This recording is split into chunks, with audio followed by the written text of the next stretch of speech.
Hello, hello, my dear friends, you've reached Elena's bar. The best place on the internet, the very best by far. She'll help improve your fitness, but there's also so much more. 'Cause here are just a few things that this channel has in store. There's barre and there's Pilates and there's belly dancing too. And many styles of yoga, so I'm sure there's one for you.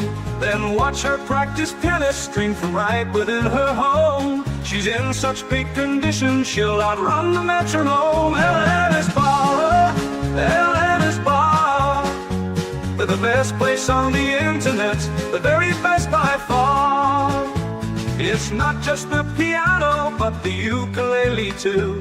The guitar and violin are even more that she can do.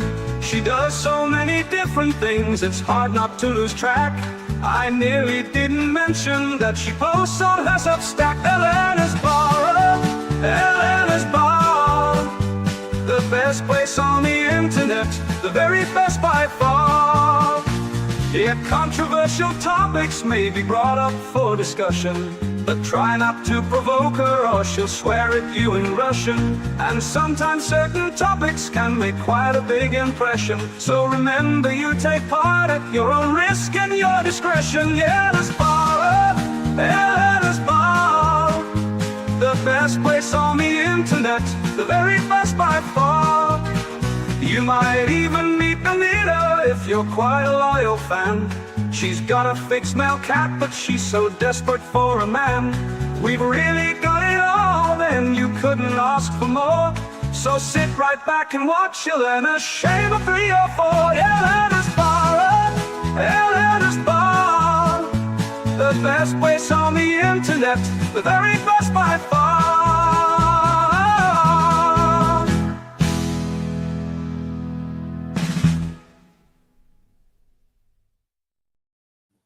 Hello, hello, my dear friends. Welcome back to Elena's Barre and the Resurgence of Sanity. How are you doing, guys? Sun shining, it's a great day. Oh, nice. Well, we have it great today. I hope it will rain a little bit to offset the allergy season. I'm still allergic here to the grass. So yeah, great to welcome everyone. Today we are continuing our conversation about what gives women security. In the previous 2 live streams, we talked about discipline, spanking, right? Punishment. My favorite, right? Restraint. And in the previous one, we talked about sexual desire. Women want to be sexually desired by their husbands, and if they are not being sexually objectified by their husbands, they are going to look for that objectification elsewhere, usually on social media. And they only want it from their husbands if he's dominant. Yeah, exactly. If he's a simp and she can control him, she gets the ick when he desires. Well, and a simp is not going to sexually objectify her, right? He's not. Oh, yes, he will. Oh, he will? Okay. Let me welcome Dark MPA. Great to see you, Dark. Thank you for joining us today. Yeah, appreciate it. So, Elena, if a guy is married to a woman, unless she's like really blew up like a whale, right? Like Moby Dick, you know, like a bleached whale. Okay. Unless that happens, a man will always at least internally objectify the woman. Oh my gosh, even the one that is. But he might be more restrained because her feelings, and she might not be into him. So she's always going to be objectified. Oh my gosh. I can't even if she's a land whale, right? Even kind of then, because think about people get married younger. He sees this beautiful woman, thin, shapely, falls in love. Life goes on. She's never going to be as hot as she was when he married her. Yet he still desires to make love to her. Why? Because God has gifted men with that ability to see that woman he fell in love with. Even though she's a little bit larger, he still has that ability to see her beauty from her youth. Wow, interesting. I remember Api Soa. I talked to him about this a while ago when I just started bringing up these topics. Well, maybe shortly after we started debunking a lot of BS on social media and analyzing female and male behavior. I remember that phone conversation, and he told me that men, there is a term in the red pill. There is a term for it. I forgot how it's called, guys. I didn't sleep the whole night. I ate something that I shouldn't have. Just heads up to the audience. Wife goggles? Yes, exactly. Okay, Wife goggles. okay. Yes, that one. There you Yeah, go. he told me that. Yeah, men have wife goggles. Unlike women, right? Look, if a man loses his job, he is no longer a provider, right? What does a woman do? She turns her back on him and she finds somebody else, right? We saw that in our study of the problem with men and jobs, losing their jobs in China, and the success rate of marriage. It's about 6 months. Yeah, it's the same in the US, but Yeah. it's not been highlighted. Here, Doug MPA says, when the man marry a woman, the image of her on that wedding day stays with the man forever. Wow. Yeah, and this is a good thing. It's absolutely a good thing. God built men that way.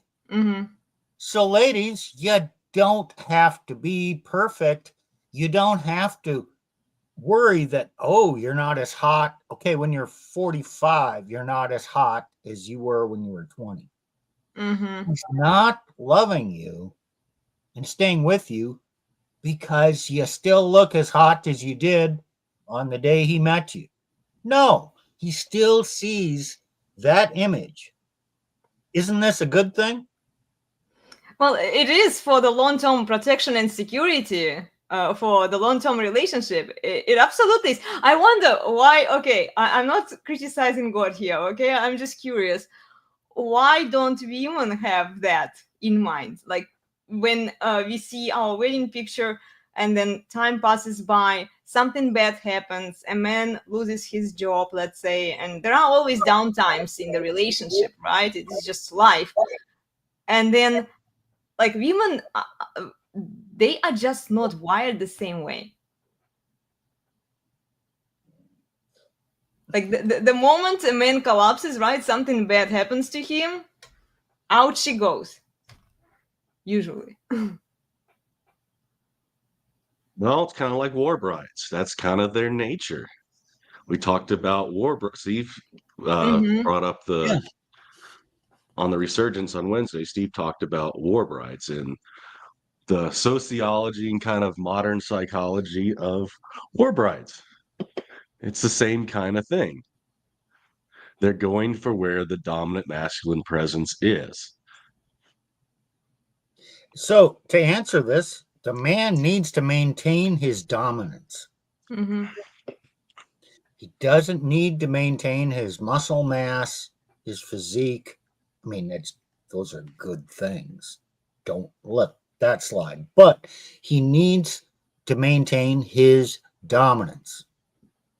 And then she will still see him as that strong, protective man. And then maybe she can see him as the man she married.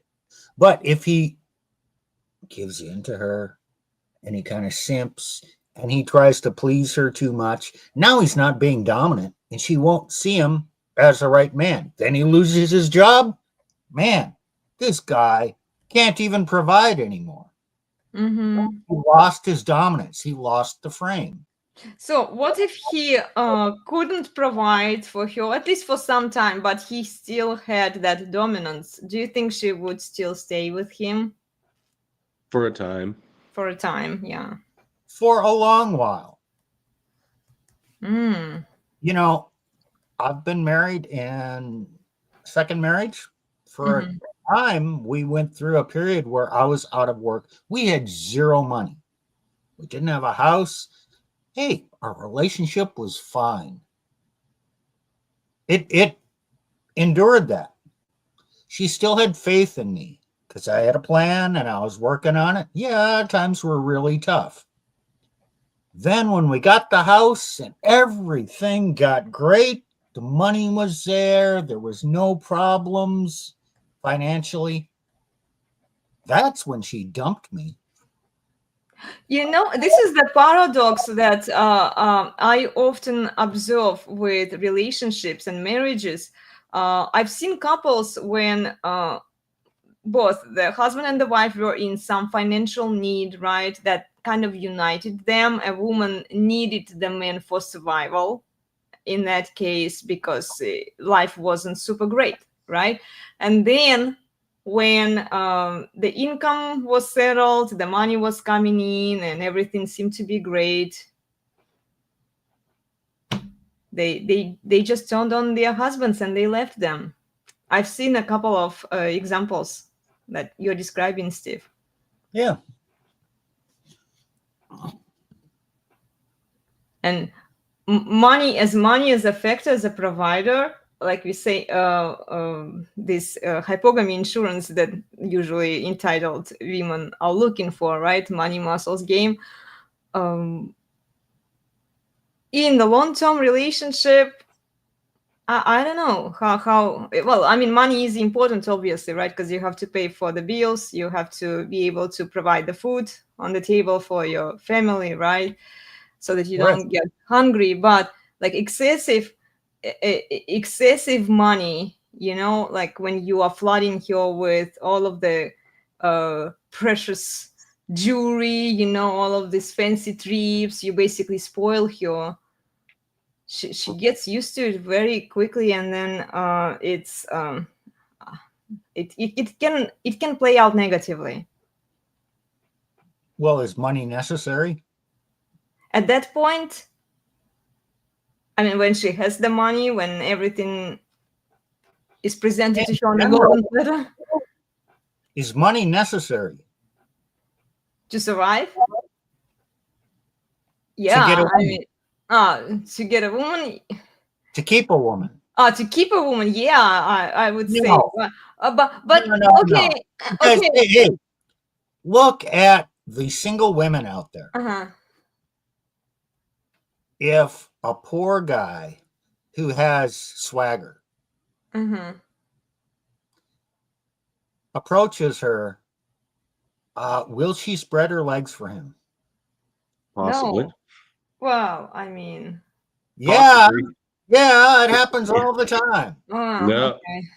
Beaten down car, mattress on the floor, no furniture, nothing in the fridge, probably behind on rent if he even has a place. Yeah. It happens. Okay, so now the man who is all put together, got his life in order. Okay, he's not flashy. He's not driving an expensive sports car. He's driving just a common SUV. Nice, but not flashy. He's not, flinging money around, but he is stable and all that. Does she spread her legs for him? Just the average guy. No. It's interesting because the expectations for these average guys are through the roof with these women. But then when a man is just confident, right? He's dominant and masculine. He can get away without the money, right? And she will still spread her legs for him. So, Elena, he enters the list territory that all the friends say, I'm going to find a good man, but she'll still keep screwing other guys, right? Yes. She'll give it away for free, but when she sees a guy that might be sort of capable, no, he's got to. Then they have all of the fucking. He's like 427 points that women are looking for. There was a book about it. Yeah, it's just crazy. It's crazy. I've seen Russian women who don't set any standards for Russian men.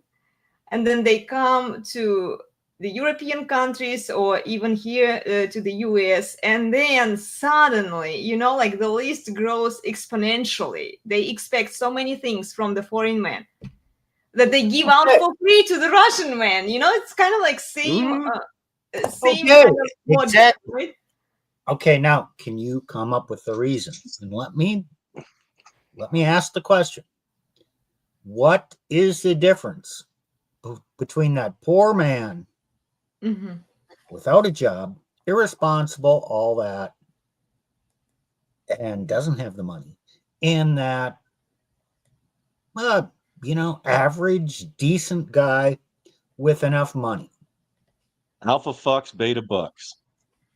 Yeah, one word. What is the sin? And I'm using that loosely. It's not really a sin. What's the problem with that guy? And why does that problem cause her to have an extensive list of requirements? Sim? I don't know which one do you mean, like the guy, the poor guy Yeah, who okay. fucks, or the other one? Okay. What is a simp? Another way, describe a simp. He worships and pedestalizes a woman, And gives up his fame. here's the word I'm looking for. He's boring. Oh, boring. He's not exciting, right? So a man can be poor and exciting and have sex with her. But if he's boring, now to have sex with her, she has to develop a whole bunch more of a checklist that she needs to fuck a boring man. Oh, so if he had, so what you are telling me, if he had excitement and if he wasn't boring, but he had the money and resources, she wouldn't still create that huge list of demands for him, right? That's my theory. I can't prove it, but that's my belief. Yeah. Hmm. And when she has a list of demands, whose frame are you fitting into? Whose frame is operative? It's yours. Mm-hmm. So it's like you're already coming into a list, and she's going to make all those honeydew lists too. You're going to be her little bitch. Yeah, it's a slave. Slave. Okay. Remember we got into this? I suggested to you this 3 things: spank, Yeah. fuck, hug. Mm-hmm. Sounds a little bit exciting. Yeah, because you get everything. Well, aside from, like, they would say that they don't want the spank part. Okay, so feminists now would say, that no that punch. nice guy, what does he bring? Placate, please, plead. Yeah, He pander. placates her. Oh, soothes her feelings. He pleases her by bringing her gifts. And then he pleads for sex. Is that exciting? Well, it can be at the beginning because they want the gifts, you know, but then they get bored with them, you know, they get bored with this guy because they get it for free. They don't have to put out anything. They don't have to work for it, you know. They don't have to earn it. See, with that poor guy, let's say, who doesn't have job, right? Who is irresponsible, who is just for fucking purposes. They are the ones who are kind of fulfilling. They're taking care of themselves, right? It feeds into their ego, where they are strong and independent women. This is how they've been brainwashed to operate, right? They all say that I don't need a man, I want a man, you know. Yeah, all women need men. Well, I agree with you. But just do not bore a woman. What happens after 3 to 5 years of marriage? It gets boring and you start fighting. Or And usually the woman starts being a nag. the man solves the problems. He provides the money. The money's coming in. and he keeps trying to bring stability. Mm-hmm. The more stability he brings, the more volatile she gets because it's boring. So she creates drama. That makes sense. So, is he spanking her? No. Is he fucking her? No, because she doesn't really respect him. Does he love her? Yes, he does. But she doesn't believe in his love because who the fuck cares about love from a man she doesn't respect? And is it real love for who she really is, or is she hiding who she really is? Yeah, right. Do you remember we talked about it previously, and I also mentioned it in my Substack articles, guys, in one of my recent Substack articles, where I say that if she's faking who she is, a man can only give her fake love because he can't, like, if he is an average guy, he won't be able to detect who she really is, right? So he won't be able to give her that authentic love that she wants, right? Right. And by that, love also consists of spanking. So if she's faking, if she's wearing this purity mask, right? She doesn't want to have sex with him. She restrains him. She chore plays him. And then, so she doesn't get this sexual attention from him. She doesn't get restrained from him. So she doesn't feel loved, you know? Exactly. Because that And do most women know what it is to feel loved? well, they only want it on like They're a confused. superficial emotional level, where a man is just they, you know, I think women are conflating love with pandering to their feelings. If a man is emotionally available and tells them what they want to hear, So they my they point is, view this as love. women say they want love, and internally, yeah, they do want love, but they're two different things. Yeah. They don't know what it is. A lot of women, some women do, but they don't really know what real love is from a man to a woman, for a, you know, or you'd say a sexual relationship, not platonic, but Mm-hmm. they don't know what it is. And they're told that some of those aspects are bad, but they're still not getting it. And so they will never be satisfied. Well, because they don't get restrained, they don't get disciplined, they don't get fucked by their husbands, right? They don't get a hug whenever, like, you know, like she's fuming, and then you just tell her calm down, right? Yeah, they are lacking all of these elements, or some of these elements, and then they are trying to compensate and find No, them elsewhere, I think. no, they do get both elements. The guys that they have, they that rail them real good, and Mm-hmm. then the guys they end up in long-term relationships, and then they leave again, rinse and repeat. Well, true, but it's not in one man, you know. Like, Right, right, right. Well, ideally, yeah, in their mind, they have to have multiple men for multiple purposes. And I've even seen content creators saying that. There were some older women who were telling me that stuff, you know, like you find one man for this purpose, one man for that purpose, you know. It can't be, and it's best when neither of these men encounter each other, you know. Just look at the interactions between women. Mm-hmm. Okay, a woman and her so-called best friend. Mm-hmm. They get together for coffee or tea. And they talk. One woman talks to the other. She spins a narrative. And the other woman says, "Oh, yes, I know how you feel. Oh, yes, you're justified. And oh, yeah, it blowing smoke up her skirt, placating." Mm-hmm. Mm-hmm. Okay, now they separate. And that other woman will go and gossip about what she knew. and she will backstab her friend. Of course. So the woman who told these secrets, does she really trust this other The woman? other and what woman? she said?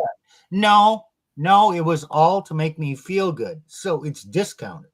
Feel good. But yet the woman will not be real with the other woman, because if she was real, she told what's really going on, if she even knew what's really going on in her mind, then it would even be worse, because she would be showing weakness. And other women would just eviscerate her. So she comes into a relationship with a guy. Is she going to reveal who she really is? No. So whatever love he gives her, it's for the mask, the fake persona. Therefore, she never feels truly understood, truly loved. And why? She subverted that. She doesn't even give him the chance to truly love who she is, because she will never reveal who she truly is. So do you also think that women don't really get, I don't want to say love, but true understanding from other women either? They don't get true understanding from other women, and different words or the same word will have a different definition in a woman's mind than a man's mind. True. You know, I've lost quite a few girlfriends over the years because I was too honest with them. You know, I wouldn't Shocker. take their crap. Yeah, some of them even call me. They find me too intimidating, especially when I make this kind of content. You know, I'm like, okay, whatever.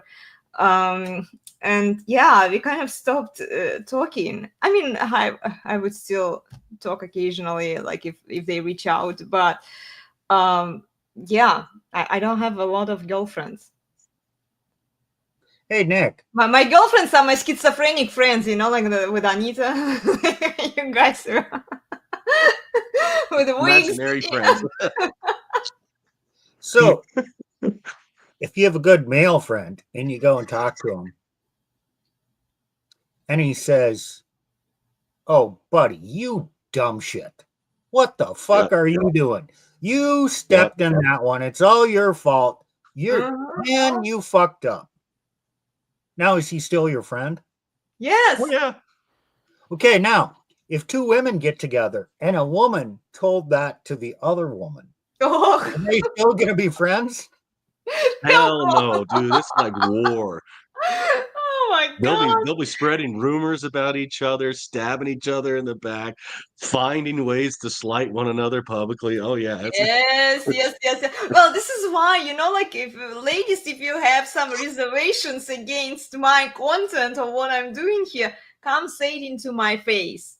Don't backstab me. I promise I won't kill you in return, you know. I might just damage you a little bit on the way out, but just kidding. Yeah. Anyway, guys, yeah, I agree. 100% agree with you. Yeah, men actually are more truthful and honest with each other than women are. And yet the sisterhood, this is what Donovan Sharp was saying, the sisterhood is so strong. It's actually much stronger than the brotherhood. Why is that? Like on an individual level, men give each other honest advice, right? But when we talk about, well, maybe it's because how we think, like women think more collectively rather than men, right? But a sisterhood as a whole, like you watched whatever a Fresh and Fit podcast, right? How they stand up for each other usually. Excuse me. Oh, that's okay. Men compete directly, openly, even physically. Okay, whatever. We'll figure out who won this round, and then we'll go have a beer together. Mm-hmm. Yep. Women won't compete directly or openly. They will pretend nice, but they are very manipulative and covertly competitive. Because they're always competing for the man or to be the better woman. And so how do you do that? By secretly tearing down your opponent. Oh Men yeah. don't secretly tear down other men. They'll just go at them directly. Not good. I actually prefer how men do it, honestly. Like, you guys are more honest with each other. Like, okay, you tell each other the truth so that you can improve, solve your problem, right? And then you can move on with your life, and you still remain friends. Right. So now think about the act or the phrase spank. He can say, "You fucked up. I'm spanking you. I'm dominant over you." Yeah. And then, oh, okay, good. I still love you. Not a problem in a man's mind. But a woman without that dominant man thinks if he does that, he won't love me anymore. No, that's not true. That's not how men think. In fact, he won't love you if he just ignores what you do and he lets you get away with your BS and your emotional spiral. Like, I Yeah, would know when my husband, I would know immediately if my husband stopped caring for me. The moment he stops calling out my BS, the moment he stops spanking me, that's when I know that something is going on there, something is wrong with the relationship. This is why women need men, because women, like, collectively, they won't do it to each other. You might find a couple of women who will tell you the truth, ladies, but for the most part, most women are going to lie through their teeth to you. This is why you need to be loyal to your husband and, for the lack of a better term, allow him to spank you. Embrace the spanking. You won't. You will survive. I'm still here. it's quite simple. Yeah. If he's dominant, then she can respect him. Yeah. And once she respects him, then she will want his that lustful or that desirous look, that sexual look. Then she will want it. And then when he says, "I love you," or, gives her a hug, that hug is very powerful and meaningful. It means absolutely nothing from a man she doesn't respect. Yeah. So the dominance is a necessary ingredient to enable her to respect him. And yeah, I mean, spanking is a good way to do that. He's dominant enough to do that. She's subordinate enough to take that. Oh, yeah, okay, now I can respect the guy, and everything falls into place. Now, we're not advocating abuse here. We're not. I mean, men don't want to micromanage a woman or control every aspect. This is fun. Too much of a This is headache. playful. This is don't be boring. Men, do not be a boring man.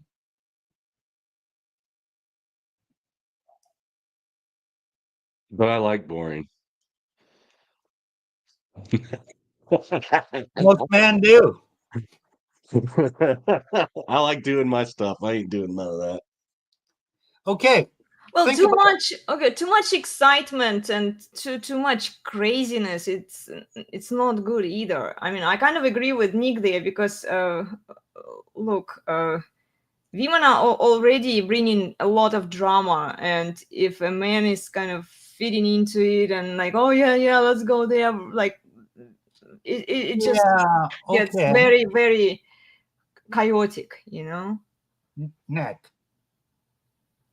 every day of the month, you wake up, your hormones are pretty much the same.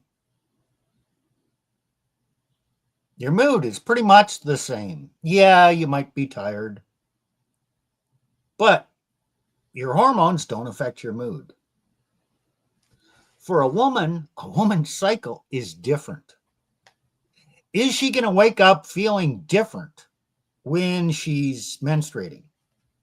Yep. Is she going to be you know, and it goes through a cycle. And is she going to feel different and think different on those days that she's ovulating?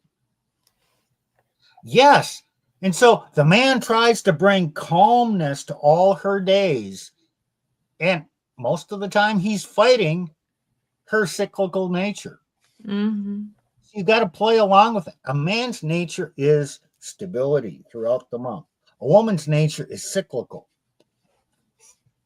And if you try and smooth out her cycles,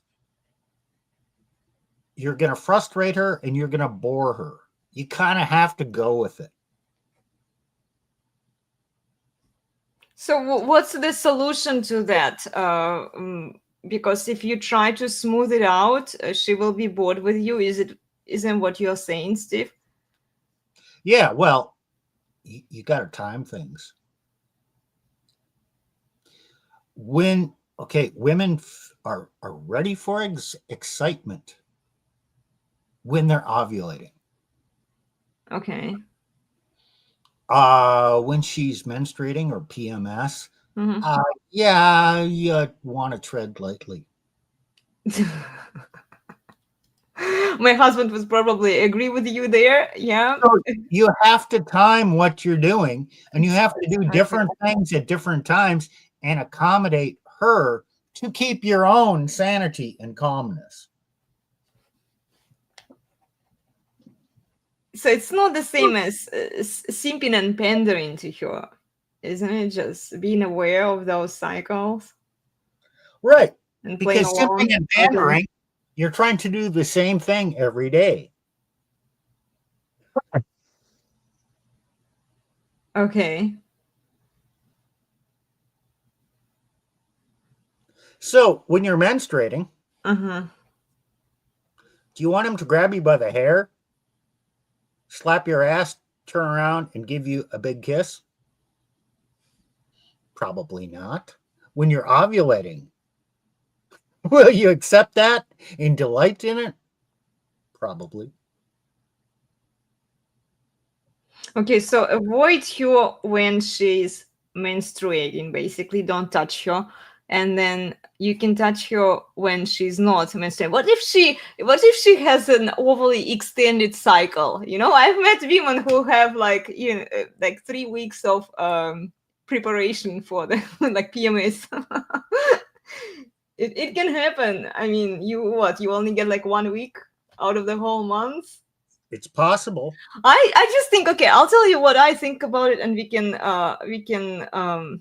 talk about it. I just think that relying on her cycles and feeding into her, letting her hormones run her and your life,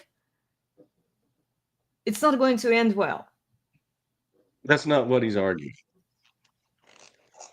Okay. I'm saying pay attention to your environment. Men, pay attention to your environment, to the inputs. Her cycles are an input to your decisions and your actions. Take it into account. You're not revolving your life around her, but in your job, different things happen at different times of the month, and you adjust to those. A woman is no different.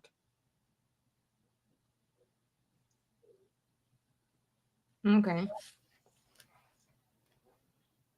Is that what you were understanding, Nick? Yeah, I mean, just use the information you have for best practices. I mean, you'd be stupid not to take that into account if you actually care about the person and you want to show love for that person. It's not a bad thing. You're not losing your frame. You're just properly showing affection. There's nothing wrong with that. Okay.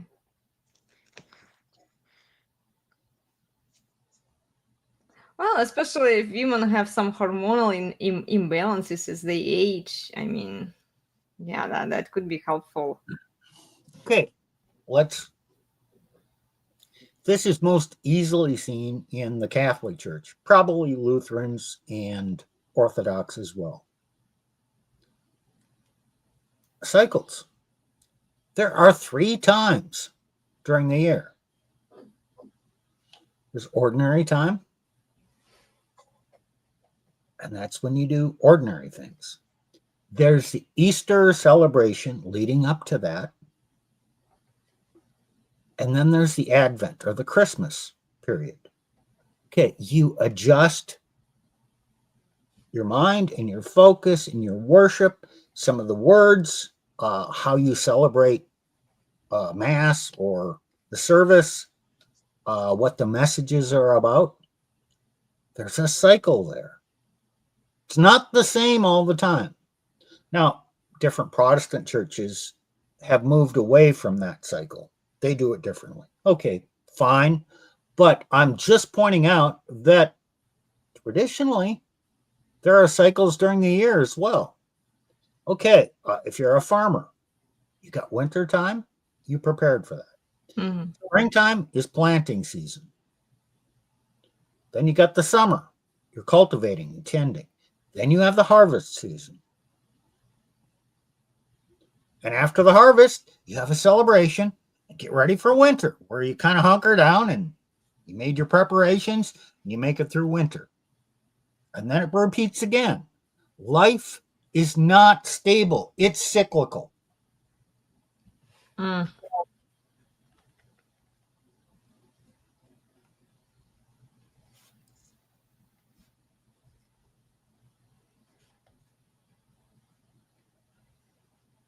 Well, I think that if women are aware of this, that men are doing it, they will probably, if they are not attracted to the men that they are with, like they can pretend like they have headaches all the time, This is why I'm saying that, like, I would be very careful relying on these cycles. I partly agree with what you're saying, Steve. Of course, you don't want to have sex with her when she's menstruating. But again, like, just watching how she behaves. What if she's just a nagging bitch, Like, what if she's just a contentious woman, like, who disrespects her husband? And, like, remember, women have agency. They can change their mind at any moment. And like, completely relying on these hormonal cycles that she has.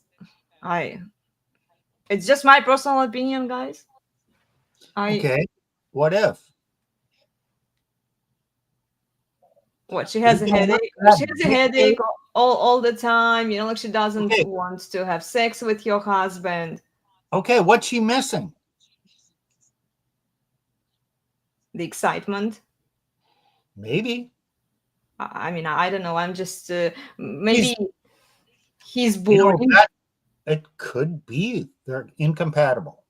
Could be she has mental problems. Can't solve everything. Can he still fuck her during that time? Yeah, potentially. But it's not gonna be hanging from the chandelier sex. That's reserved for the time she's ovulating. So you got to adjust what you're doing. Mm-hmm. And you can't let her dictate how you tiptoe around during that time. You can't totally remove your dominance during that time. Yeah, this is where you just made my point for me. Thank you. Okay, go ahead. Yeah, we agree. I agree with you. Yeah. So yeah, guys, love. Women conflate love, especially now, with this modern understanding of love, where men are just pandering and placating for women and doing what women tell them to do, with the actual love, when men are restraining and imposing discipline, sexually objectifying their women, and don't lose their dominance, right? Yeah. So is love an act of will, or is it a feeling?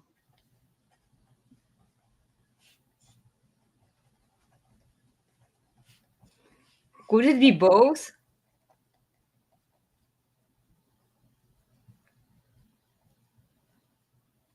Well, I suppose. but not equally both. So which one do you think is more prevalent?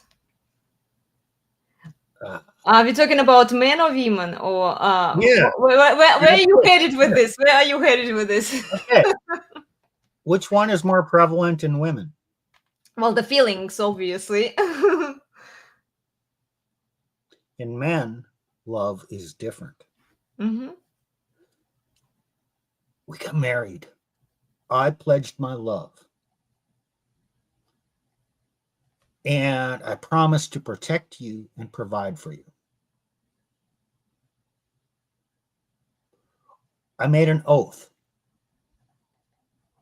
My honor is at stake. I said I would do this. I made a decision. It's an act of will. I will perform. It's part of his essence. I am willing to die for this woman because duty requires it. Well, see, because men have the understanding of duty.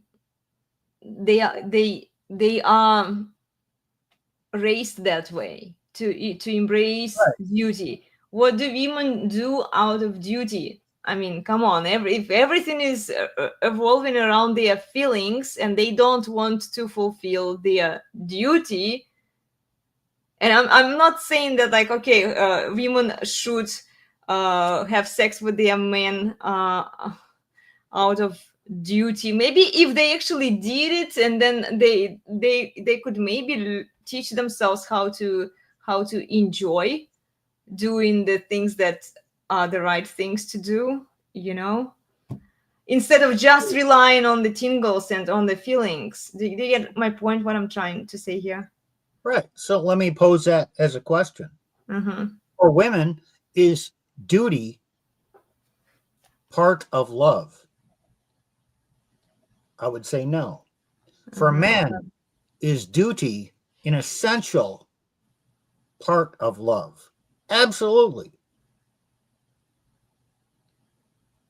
So the concept of love for women and men is completely different.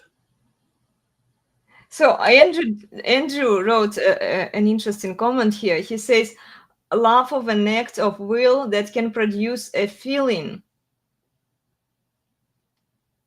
Yeah, I think he means love is an act of will that can produce a feeling. Mm-hmm. Yeah. I So agree. if women were actually applying some of that, I don't think they will. I'm just brainstorming here. If they were viewing love as men view love, through will, right? It's an act of will. Could they produce a feeling later? Like, let's say they don't just do the things that they want to do that feel nice and good at the moment, but they also do the things that they have to do. Yes. But that is not innate in a woman. It has to be learned. It's taught by her father, who disciplines her. Yeah, I agree. Still loves her. Not for sexual reasons. Mm-hmm. I discipline you. I love you. I hug you. I provide for you. And I want nothing from you. Mm-hmm. You don't have to sexually perform for me. That's like yuck. I mean, that's why fathers are there. They discipline and they love. Oh, okay. That teaches her self-discipline and that act of duty. I will do what my father asks. He's usually right. Yeah, active duty Now comes. this concept of Mhm. performance and duty that gets associated with love. If she grows up without that, she will not pair duty and love, and she'll think they're completely separate concepts. Exactly. Yeah.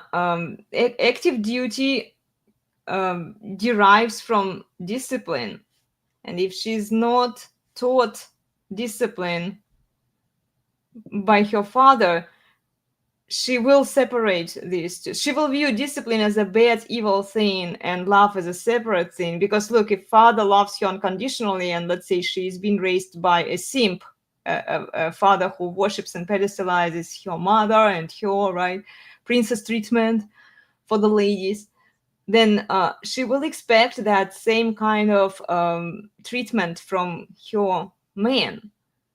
And then she will view any restraint, any discipline as an evil abuse, right? Oh, but then she will also not, if your man is not dominant, she will not want to be sexually attracted to him, you know, so that, yeah.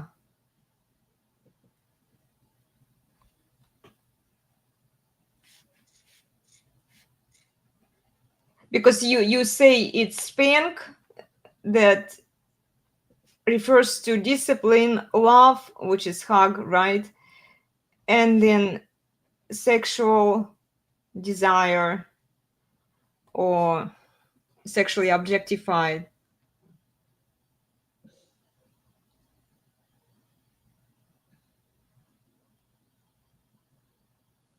I'm trying to connect these three things. Well, okay. Let's think about the U.S. church, Protestant, evangelical. Mm-hmm. Okay. And I came from that. First of all, women are God's children, and you don't need to manage them.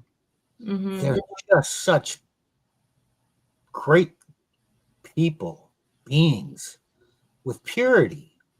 It's only men that corrupt women. So you don't need to manage and control or manage, command, and provide restraint. It's not needed. You're an evangelical. How dare you? How dare Yeah, you? right. And then the Puritan side of things is lust is bad. Therefore, if you objectify your woman, that's bad. All you want her for is sex. No, she's not an object that God provided for your pleasure. She is a wonderful person that deserves to be loved. So number one, you're not going to restrain her.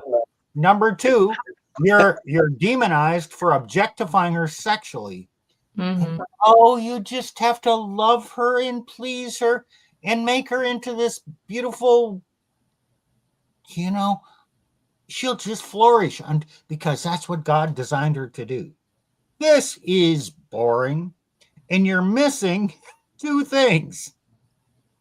Well, actually, you are missing three things at this point, because look, Steve, if they were not raised by a dominant masculine father who taught them discipline, right, how to be disciplined, how to embrace restraint later from their husbands, it starts from a very early age. If women are not taught that discipline by the age of 6, they are a lost cause.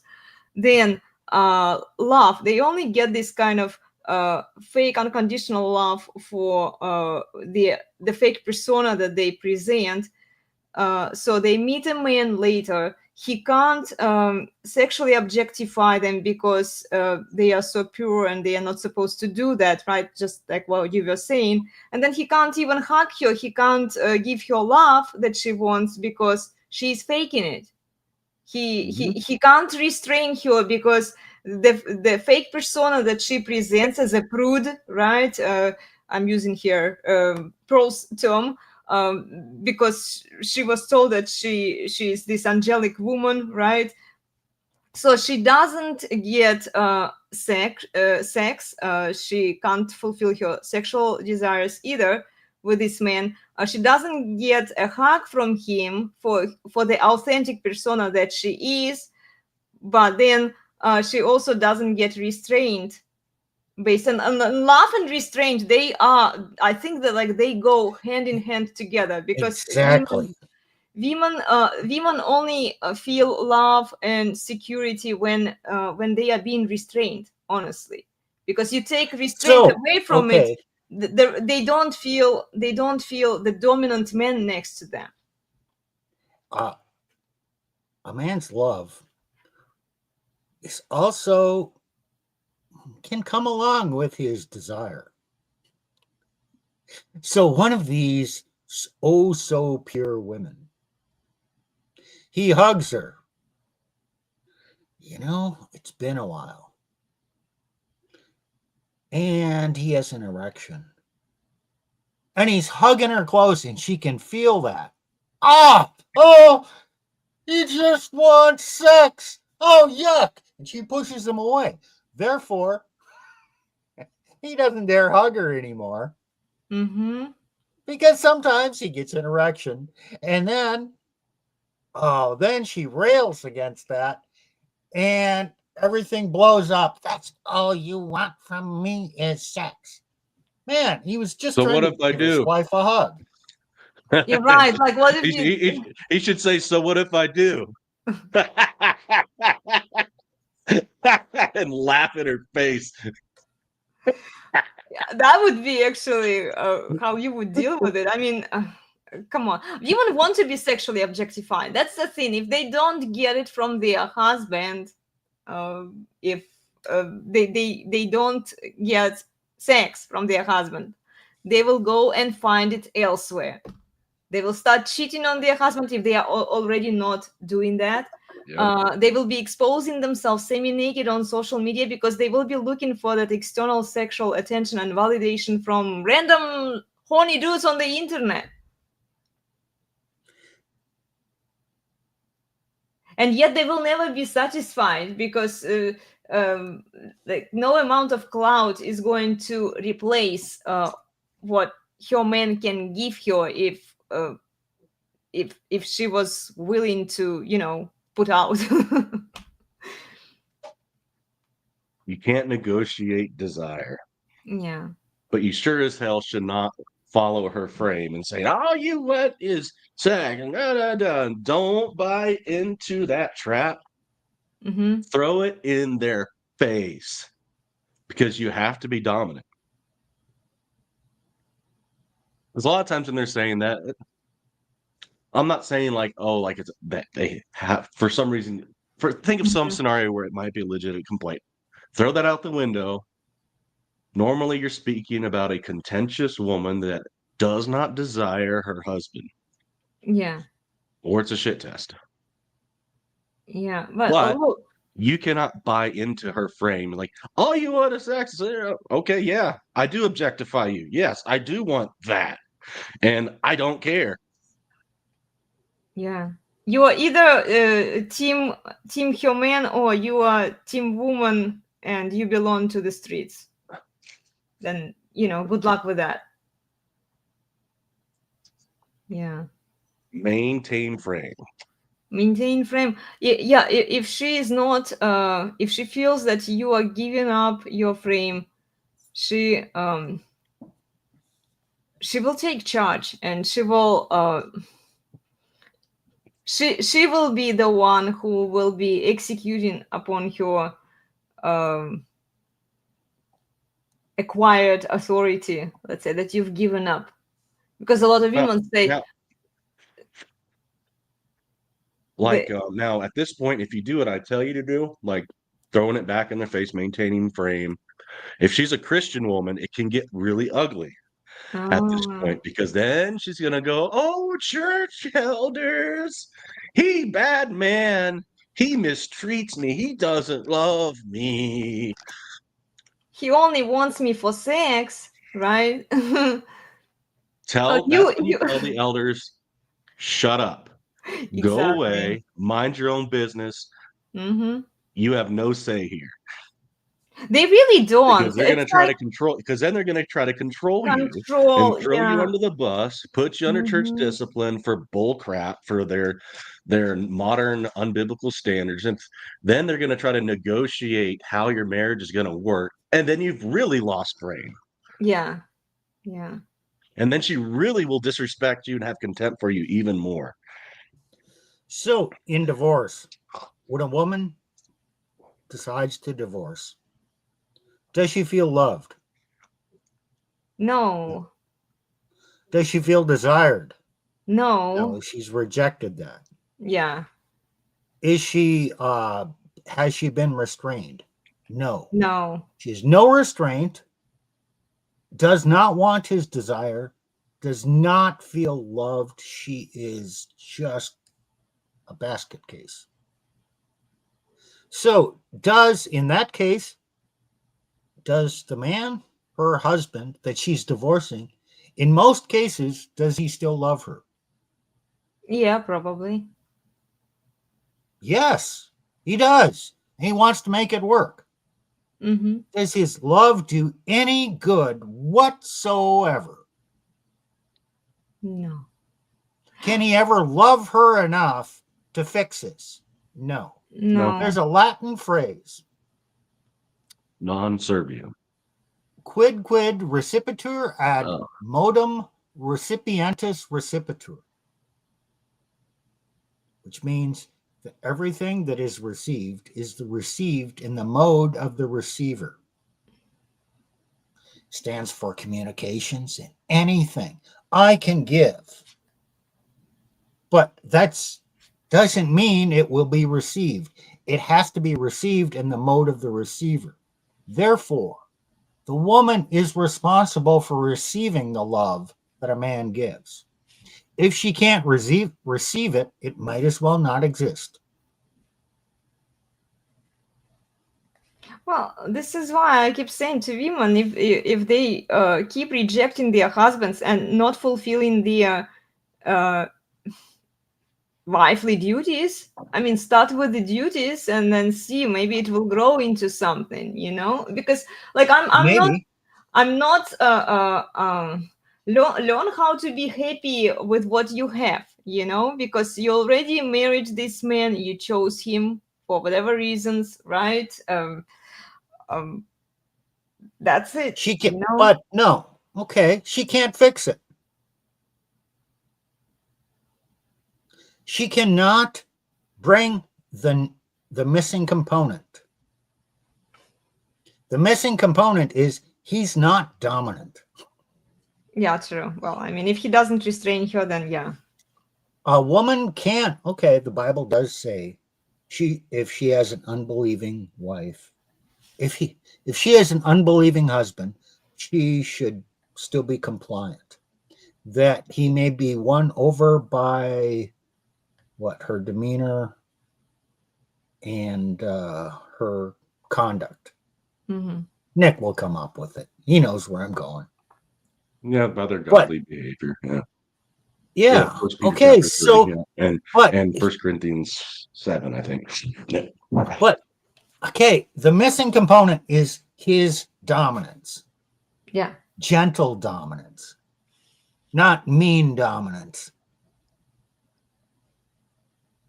And without that component, which opens up her ability to receive his love, kind of starts with the man. Yes, she subverts his ability to bring the dominance that can open up her heart to receive love. But this is way too complicated for women to understand. Mm-hmm.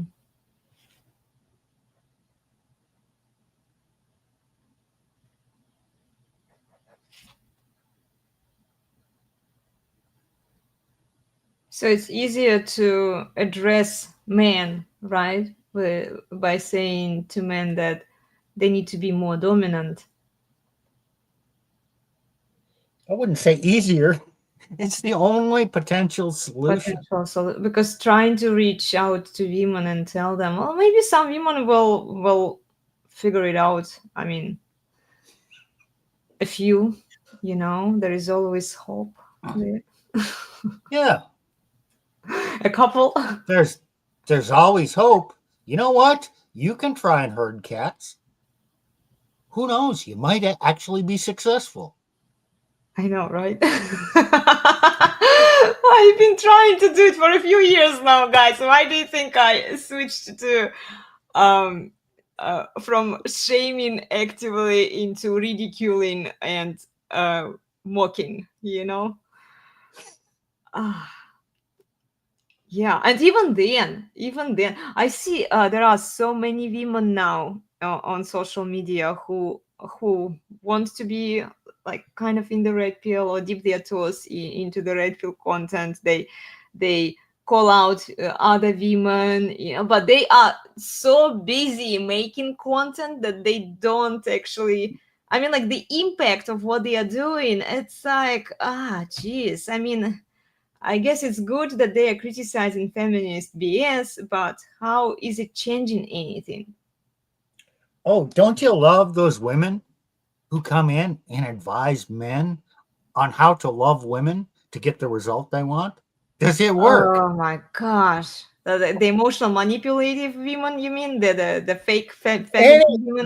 No. Any woman Any woman? tries Yeah. to tell a man How how to to live? behave to get what he Yeah. wants from women. Ladies, you are out of your place. I did make a short video yesterday saying, did you watch that short video? You were busy, guys. I put a few videos for you, the short ones, okay, under 3 minutes. Yeah, I And probably watched it. I was saying that women who try to teach men, tell men, lead men how to heal, how to live their lives, they are really not in their place. It They're not just supposed. doesn't work. I mean, and the funny thing is that it works on simps. You know, like the men who've been brainwashed, who've been preconditioned to listen to women, do as women tell. It only works on a certain faction of men, but it's not going to work on dominant masculine men. If that's, but maybe then- maybe they are trying to convert these sims into more masculine men. Maybe that's their intention. I don't know. I'm just I don't know that because women get the ick yeah, true. when a simp pretends to be a masculine man. Women are perceptive. But no, Steve, They they are. sense whether it's genuine, and if it's not genuine, oh, ick. Well, this is why I always refer guys to watch your content, and I try to refrain myself from giving specific advice to men. I can talk about general stuff, what we discuss here on my channel, then I kind of summarize some of the ideas and I make a short, right? And I make pretty much equal amounts of videos to women and men, but like women who only focus on men, leading men through the healing process. Like how do you even how has it occurred in your brain that you could heal men, you know? Men are not going to be Women, healed by watching your content. They're not. no. It's like a guy. You don't tell a woman your problems. You don't tell the woman you're with your problems. You go to your friends. Exactly. And usually it's the friends that, have their heads on straight. Mm-hmm. They'll tell you, yeah, you fucked up. Now, here's some things you can do. Mm-hmm. Take your suppository pill, right? Yeah, red pill basically is what it is. That's another form of it. And women will never be the red pill. They are Oh, the I auxiliary. know. I know. They are the Look, auxiliary. auxiliary, exactly. I've been watching red pill content for a few years. I used to watch a lot of Fresh and Fit, you know, whatever podcasts. I stopped watching them. I just can't mentally digest them. They are too much for me. I do still watch them when Donovan Sharp is breaking them down, and then I watch a lot of your content, guys, and then also our good friend This is Shar. Shout out to him, and then George Bruno. I appreciate his content. Yeah, I used to watch a lot of content and then read red pill books, but like I can talk about general things or repeat what you guys already say, what my husband said, but yeah, giving men specific advice, I can tell men how women think, because I know how female psychology works and how women operate, Kind of, but but not not entirely, entirely, exactly. because we demonstrated that today. Because we talked about things that you hadn't quite thought of that way. And your behavior, it just is. And we said why this happens and what's going on. And you go, oh, yeah.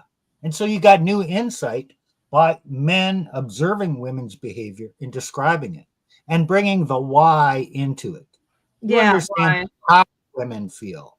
Mm-hmm. We've brought in the aspect of why women feel and act the way they do. And so I've not seen a woman able to approach it from that standpoint. And I told Elena before this stream, emotion cannot understand emotion. Mm-hmm.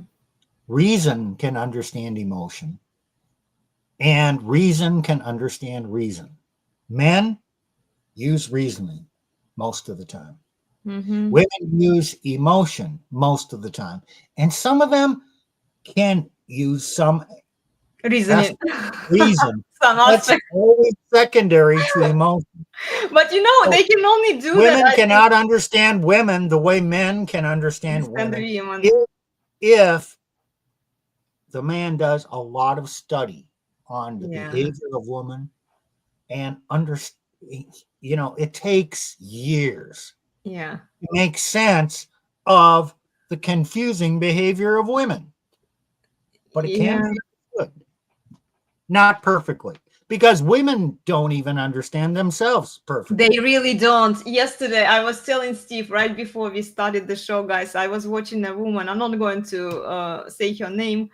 And she was very, very confused, even with her own feelings. By the end of the video, like you guys kept mentioning that, oh, if she keeps going back and forth, like talking about the same topic over and over again, rearranging her thoughts, and like, okay, towards the end of it, she actually said what, like I thought that she figured out what was going on with her, but yeah. Women are struggling understanding why they feel a certain way. They know that they feel something, but they don't know why. And until they figure out why, they won't be able to solve the problem. Well, They I don't thought even really. Go ahead, Nick. They don't. So we talk about what makes them feel loved, what they want, why, what gives women security. They don't. They have two. They have two different tracks of mind. They want the beta provider.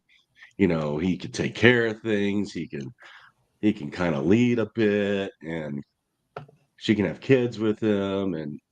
But she also wants to just you know be treated like an object, even though A she might say warrior. she doesn't. But her behavior Behavior yeah. says differently, and they cannot her feelings, behavior say differently, and they cannot reconcile that in themselves. And I think it's partly also it's female nature. It's how women are wired. It's in their DNA. Sure. Prostitution has been the oldest profession for a reason. Women always wanted to be sexually objectified. If it wasn't for by their husband, then it would be like by a bunch of dudes. Now it's just a bunch of simpy army of dudes on the internet. So when you ask women what they want, these modern young women, and you have to get through it, essentially, they want the Chad. Yeah. Who will be nice to them and provide. The Chad who will commit to them.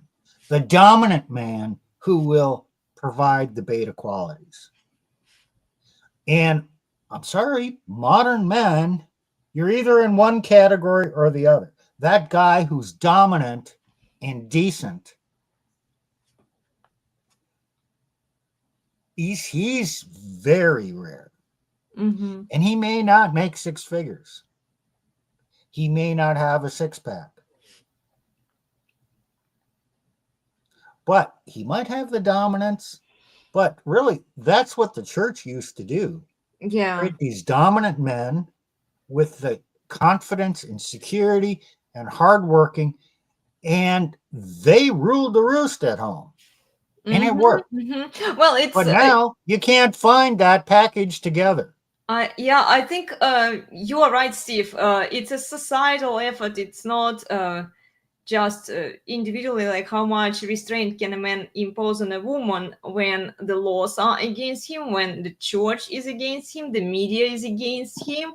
There is also that element, because most men are not going to be chads out there. Statistically impossible, right? But historically, traditionally, men used to be more dominant. Even the beta man, like the provider man who were not spinning plates, let's say, but like who were married in the family because of their patriarchal social order, because of the hierarchy, right? Men had more authority in the family. And that authority was celebrated and kind of promoted, and women were like, okay, they go to church. Oh, what do they get? What kind of guidance would they get from church? Ladies, listen to your husband, right? Do what your husband tells you to do, comply with him. Now they go to church. What do they get from church? Oh, you're so awesome. He's so evil, right? So the man needs two things: dominance and discipline. He needs self-discipline. That came from his father, who disciplined him and loved him and said, son, you need to lead, and you need to move up to the role of disciplining others. But first and foremost, you need to discipline yourself and your desires. And yeah, you can go out and bang a lot of women, but you're not disciplining your desires. You're not putting your purpose first. You need to discipline yourself. And then through that, you can learn to bring this to others. Okay. And, they're not going to say it in the words I said it. Yeah. Fathers teach their sons by example. Yeah, exactly. A young man will figure out, wow, I guess people respect my father. My mother respects my father. When he says something, yep, people listen. And you know what? This man is not going out 3 nights a week till 2 a.m., coming home drunk. He gets up every morning, 6 a.m., goes to work. He doesn't complain. He disciplines his life. He's leading a good life, and he's leading us. Wow. I think that's what I want to be. So you're saying that most men today, because of the fatherless problem that we are experiencing in our society, they are not being taught how to be self-disciplined, and this is why they can't impose discipline on their wives, because they right. I am saying that. Okay. And I'm saying also that women don't have discipline. Well, sure. Cannot practice self-discipline. And man, can you see that all around you? Why are women so fat? They are not disciplined. Well, okay. They don't have the self-discipline to deny their mouth the food. Exactly. But okay, you want to see a disciplined woman? You won't find it in a fat woman. Yeah, more to the point, they refuse any discipline that is being imposed on them by anybody, really. First, it's their dad, right? Because they were never taught that way to embrace discipline, then they can't take any discipline from anybody, especially their husband. And they can't apply discipline to themselves. Yeah. I mean, self-restraint. Not Mhm. overeating is self-restraint. Yeah.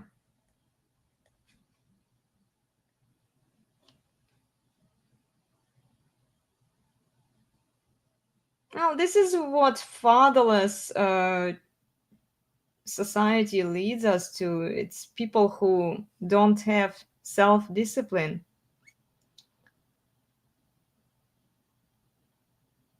Men can't restrain their women because they are lacking self-discipline. They're even lacking self-discipline to do that, to impose restraint on women. I agree. You know? I agree. You remove the father, every Mhm. society, A lot. families, the church will all falls apart. I had a Yes. tweet last night. I said basically, look, when you remove the most foundational unit and which is the family, and tear it apart, it's the most natural unit of society. How can you not but have chaos? Mm-hmm, mm-hmm. And then you'll have an artificial order, which is tyranny, to try to hold it together as long as possible.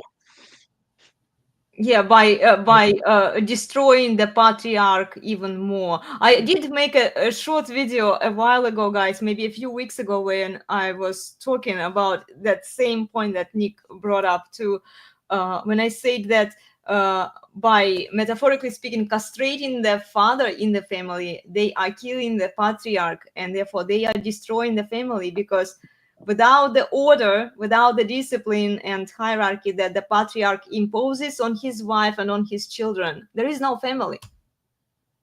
Right? Yeah, I think the two of you are saying the inmates are in charge of the asylum. Yeah.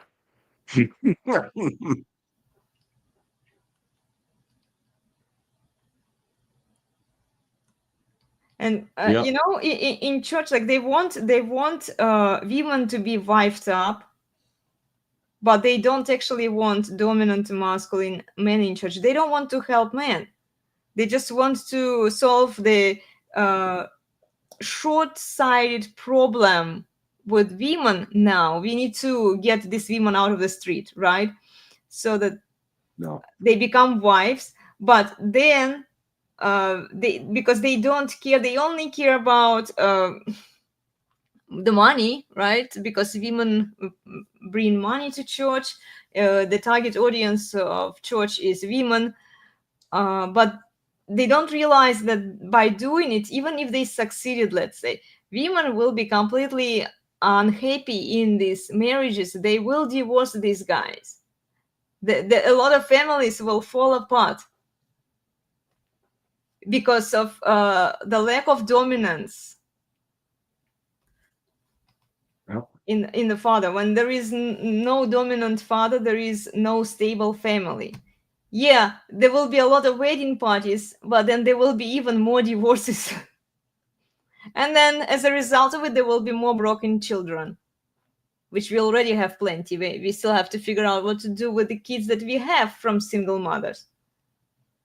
Yep. The one problem begets another, which begets another, Yeah. which begets another. And meanwhile, they have all this psych guru shit and law to justify everything that they're doing while society continues to fall apart. Yeah. Everything's just fine. Yeah, let's Meanwhile, you know, wallpaper broken the bridges. problem, right? Wallpaper. You did the live stream about lipstick on a pig when you talked about China Yeah. again. China keeps coming up. Yeah. Everybody in society and psychology is trying to solve the problem Mm-hmm. or the symptoms. Mm-hmm. But none of them are saying, oh, fathers need to be present and dominant. Exactly. You change out one thing, Mm-hmm.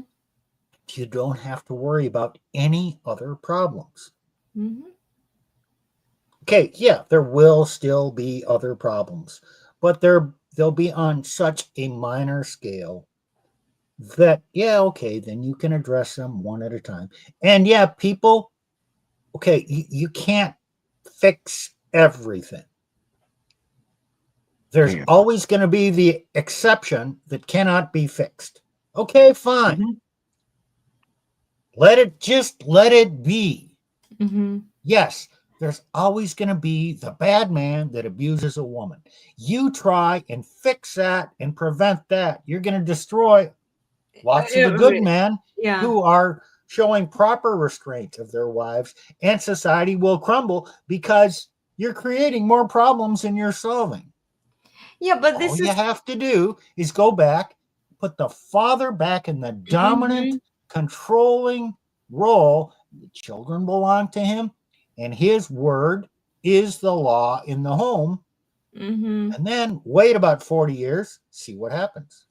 Exactly. Bring the father's dominance back so that they have the natural authority. Men actually have natural authority given to them by God. They should execute upon it, you know? Because what they do now is like, okay, women don't get these three things that we talked about, guys: discipline or spanking, sex, and hug from their husband. And then they go and make laws to give women what women want, but women even don't know what they want because they've been brainwashed to conflate love with whatever resonates with them, and all of this feminist crap that you deserve the best thing you can get, men owe you nice things, good attitude, you deserve Okay. respect, right? Like notice how they program women into wanting the things that like men with the natural authority actually have. So men need respect, right? Men need three things, like you guys keep saying: RSVP, right? Respect, sexual variety, just with him so that she's loyal, right? And then peace. Now, a lot of women say, I want peace, you know, I want, they never say they want sexual variety, of course, you know, especially if they are prudes. Well, with I, Chad, but they I do. want, well, yes, but they will never say it publicly. I mean, you know, superficially on social media, right? A prototypical woman here. I want peace. They say, I would much rather be single than be with a man because I want my peace, you know, and I've seen lawyers actually making videos about that, and especially divorce lawyers. And then she would say that she wants respect. You know, she needs respect from a man.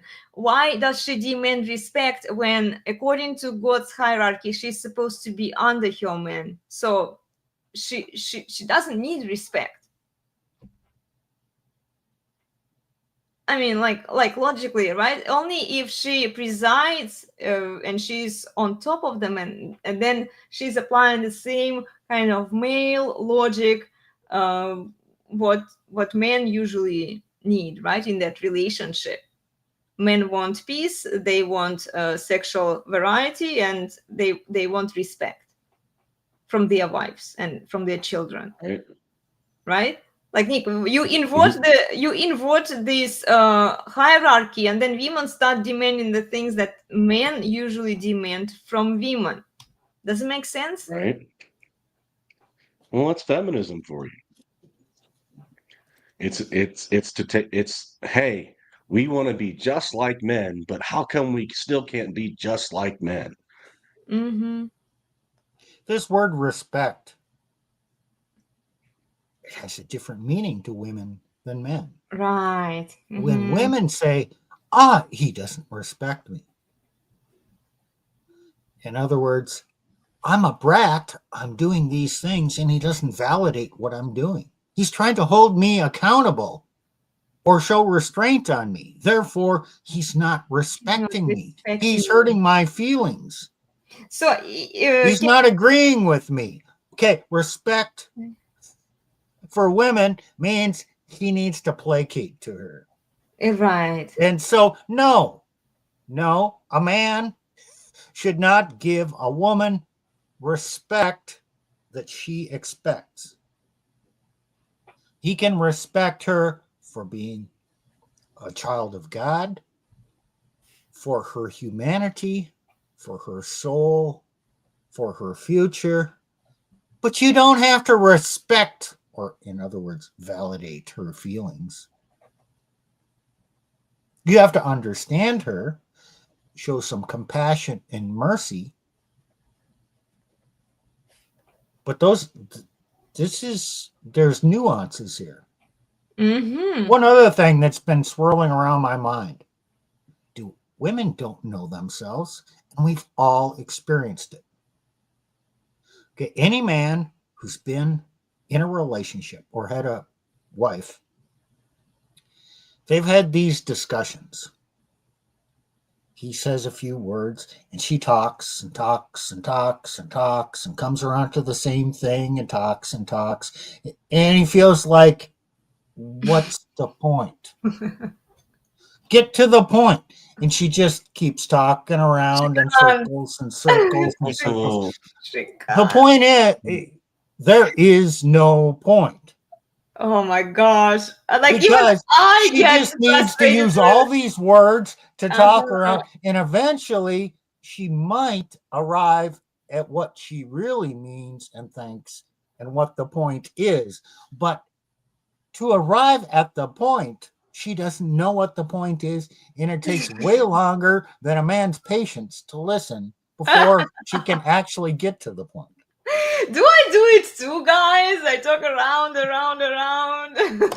You don't do it much with us, but I know. you're laughing because you kind of know it's true. I know it's true. I've gotten better at this. I usually, like, when I was back in college, I learned how to pick the most important parts out of lectures and like take notes. I used to take very extensive notes, like, because now I'm getting better at it. We are back to school here, guys, right?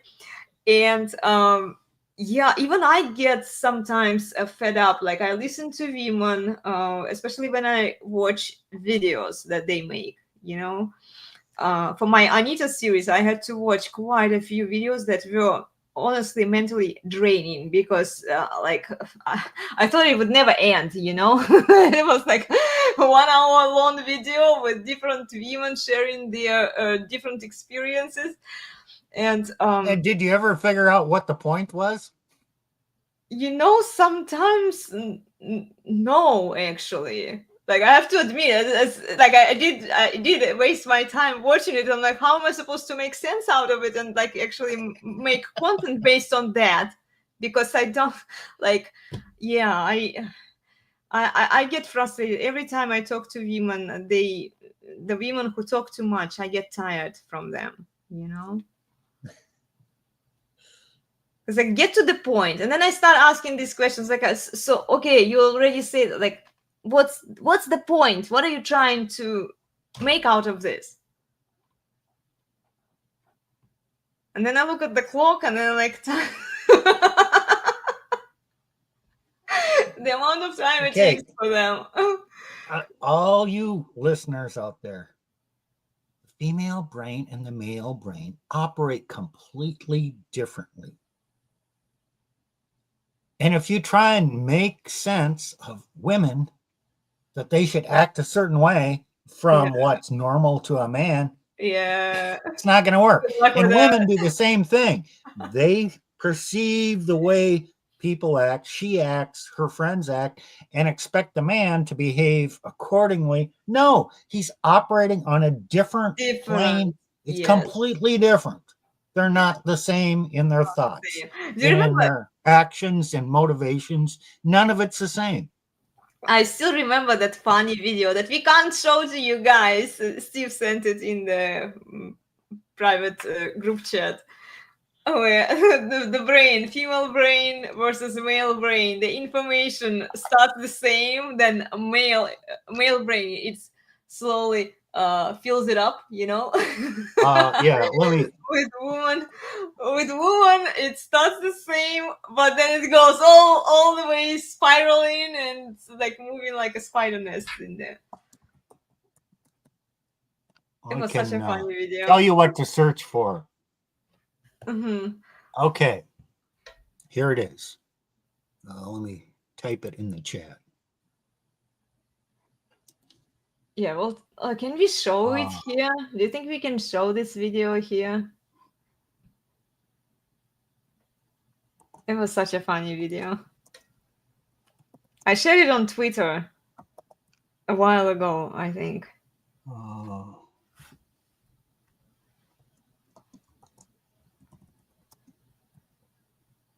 Oops. Yeah, men and women, they don't process even the same information in the same way. And this is where Oh, feminists, by equalizing everyone, are getting it wrong.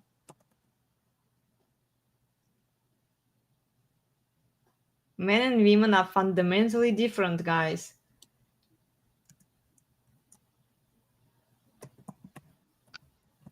Are you typing it? You think? Yeah. Well, I mean, Women know your limits. Harry Enfield.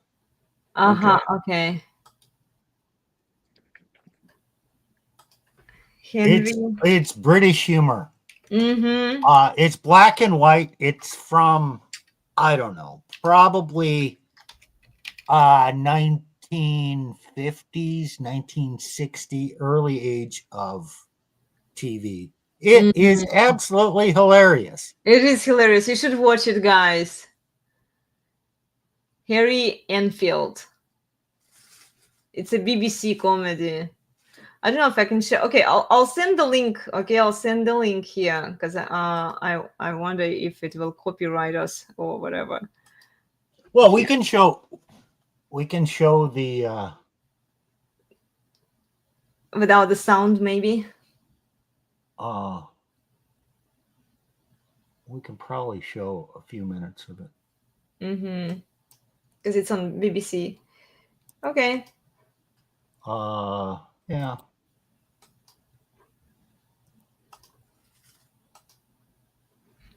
Cool. 1 second, guys. I'm bringing it up. So you can see it, right?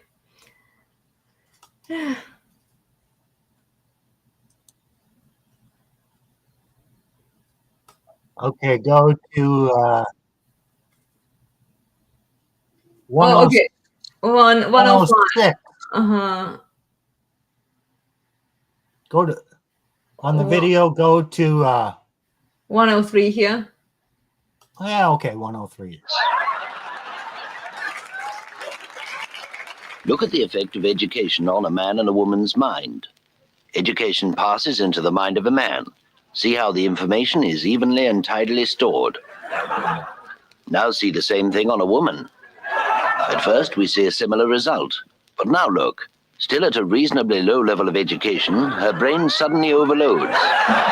She cannot take in complicated information. She becomes frantically and absurdly deranged. Look at these venomous hadidans. They went to university. Hard to believe they're all under 25. Yes, overeducation leads to ugliness, premature aging, and beard growth. Okay, Now let's see the cut it proper off way. there. Good. Oh yes, guys, watch the whole video. It's hilarious.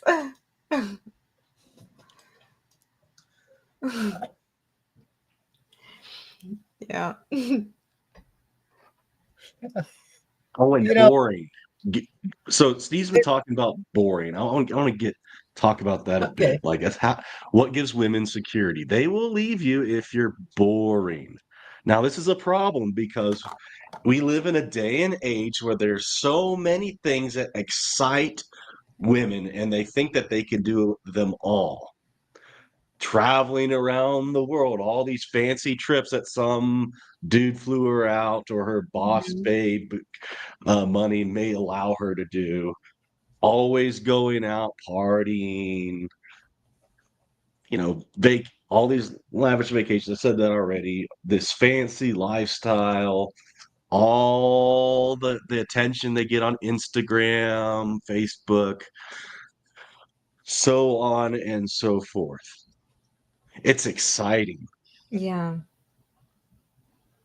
But it doesn't last. One man it's like, cannot. Mhm. It's not realistic for men to be able to compete with that. You can't. It's a very short, Right.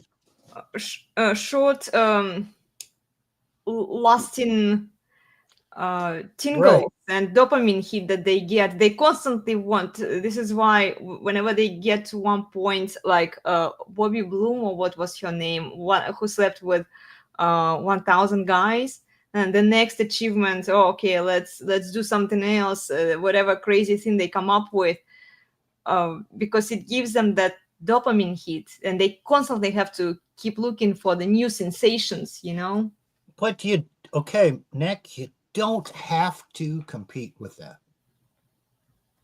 If you're boring, she's going to go on a journey to find to excitement. find yourself. Yes. Or to find herself, which means find excitement. Okay, that's like a drug. But if you're not boring, if you provide some variability, stimulation, you spank her. That might be enough excitement that she won't get that drug appetite to go out and look for all this huge stimulation. So, I mean, normal life, does it compete with the high of drugs? No. No. Does it have to? No. No. My point But is the modern women once have you a get the brain that is appetite for drugs, hooked on you drugs. can't get it out of their system. Mhm. Say it Well, again. That's the problem. Is modern women's minds are like on drugs. They are like on drugs because they were never restrained. They were never said, no, you can't have this drug. Okay, it's going to lead you to these bad outcomes. Or like most women are raised by single mothers. So what do we expect from single mothers? Single mothers can only raise public whores and then little criminals. That's it. They can't raise mentally stable kids who will have self-discipline. So yeah, these women, I completely agree with you. They are looking for that constant gratification. They are constantly looking for the dopamine hit because they were never restrained. Like, look, I wasn't looking for that excitement. I wasn't even on social media when I met my husband.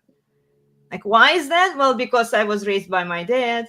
He was imposing some discipline and consequences.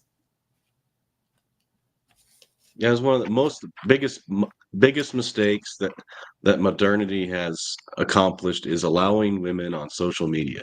Yeah, I agree 100%. Yeah. Like not being on social media and actually helping my family business saved me, I would say. Because and I realized back then when I was studying media and I knew that like whatever you put out there can and will be used at any point against you. So you are the product, especially if you are using free services like Facebook. At that point, Instagram wasn't even a thing back then. When I was studying back in college, it was like 2006, 2007, 8. Yeah, it took me a while to graduate from college because I was combining it with work. And Instagram wasn't there. But even Facebook, Now think about it from an intelligence standpoint. Women always look for a better man, a smarter man than she is. Because a dumber man would bore her. A smarter man, no, okay, he's smarter. But then she will think and try and say she knows more and tell him what to do. It's just natural. In the average woman, she is going to be susceptible to the Dunn-Kruger effect, thinking that she knows more than she does. Yeah, don't true. listen to her. The man is still on average. The average man is on average smarter than the average woman. True. Well, I guess that's not exactly true. The opposite end, the dumber man is on average dumber than the average woman. The smarter man is on average smarter than the average woman, because that's the way the bell curve works. So when you smarter men look to your wife or girlfriend to make the decisions, why are you doing that? Mm-hmm. First of all, it's unlikely that she's smarter than you, on just statistically. Secondly, if she was smarter than you, she wouldn't have chosen you. Mm-hmm. So you are always, and you look at more aspects of things before you make up your mind. She's going to decide on her emotions. Under no circumstances is she better equipped to make the decision. Now, she certainly can provide insight and input and counsel, and it certainly can be discussed, but the man is always, always, always equipped to make a better decision than she is. Yeah. She may not like it, though. No, of course.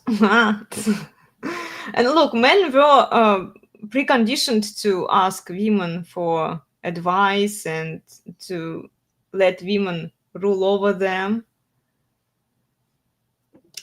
Yeah.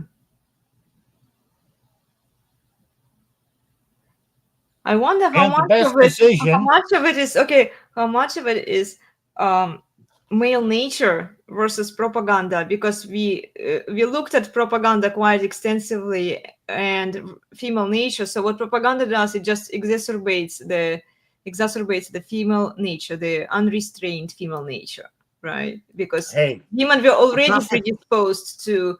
If you look at Genesis, right, they were already predisposed to overruling their husbands, to seek dominance. The sinless man, Adam, listened to the woman. And he was sinless. Until he listens to you. Exactly. Gentlemen, if you listen to women, you are committing a sin. Here you go. No, you can listen, but do not act on what they do. True. Sometimes, a lot of times, the decision you make will hurt her feelings. That's your job. To hurt her feelings. It's your job to hurt her feelings. You have to stop caring about hurting her. Not that you're going out of your way to hurt her feelings, but her feelings are not going to dictate what the right path is.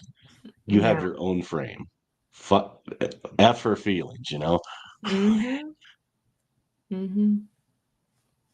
Yeah, I love this one. Listen, but don't act based on her feelings. Because what Adam did with Eve is he bought into her frame. Mm-hmm. So, is it in the male nature to give into female frame?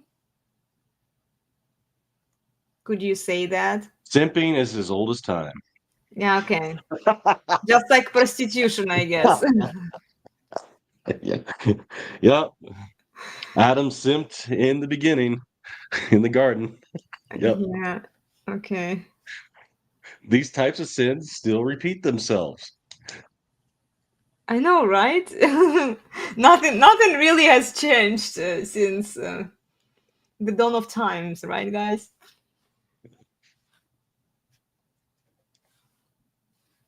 Into her feelings. Men tend to simp, women tend to try to usurp and rebel. Mm-hmm.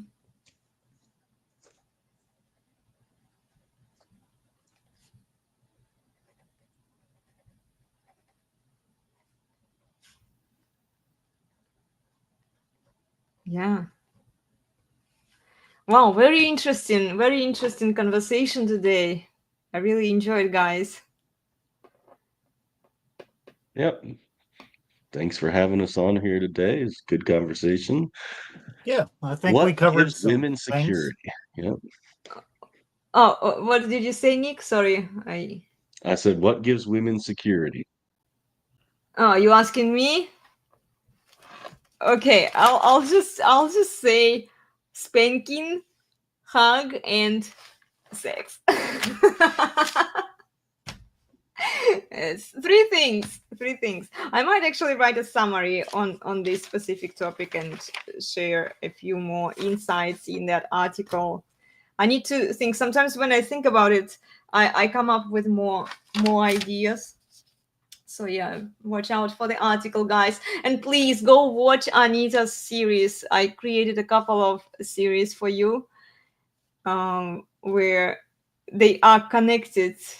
Try to watch them in sequence so that you get the order. Otherwise, you'll have to. You're good. So let me summarize. A man needs to understand he has dominion. Mm-hmm. Then he needs self-discipline. Then he needs to be able to restrain himself first and restrain his woman, which are the keys that open up her ability to receive his sexual desire and receive his love. Don't look to women to put the essential components in for her to receive that. It's up to, it has to originate with the man.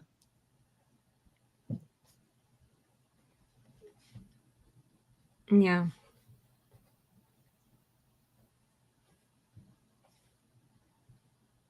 Oh, guys, and join us this Wednesday. We're going to talk about on the Resurgence of Sanity at 7:45 Central, 5:45 Pacific. Going to talk about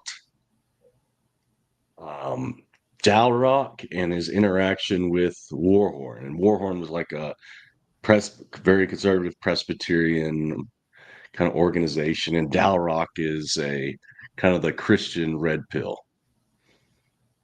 Christian married red pill, you can say. So would be analyzing the arguments going forth and trying to take insights into what was going on. Cool. I'm looking forward. I always love watching your live streams after my class, and then I try to watch them from the beginning because I do miss the first part usually. So yeah, looking forward to that, guys. Please go subscribe to the Resurgence of Sanity YouTube channel. I'll quickly share the schedule that we have here.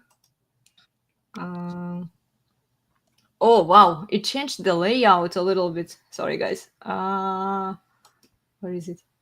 Here. Okay, awesome. Yeah, join us on Saturdays. Usually we have these deep dive conversations with the Resurgence of Sanity guys at 9:15 a.m. Pacific. Then from Mondays to Fridays and Sundays, join me for regular workouts. And on Sundays, join us for the piano practice. And this week, I'm so tired. Well, it's tomorrow. Sorry, guys. I still think that it's Sunday for some reason. We have the Beethoven challenge. So if you happen to play any musical instrument, play anything by Beethoven and join us, okay?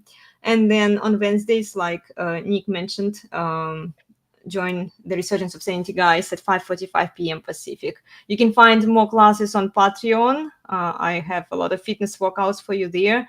Then you can sign up for the cross-training fitness program on Udemy. And please subscribe to my Substack. I sometimes summarize the ideas and thoughts from these interesting discussions that we have. So yeah, you can stay tuned there if you miss one of our discussions here. Anyway, we are done here, guys. Remember to please like, share, and subscribe. Leave your comments. Tell us what you think about the topics, and we'll see you all next time. Okay, have a wonderful weekend, everyone. Thanks for watching. Bye. Elena's Barre, the best place on the internet, the very best by far.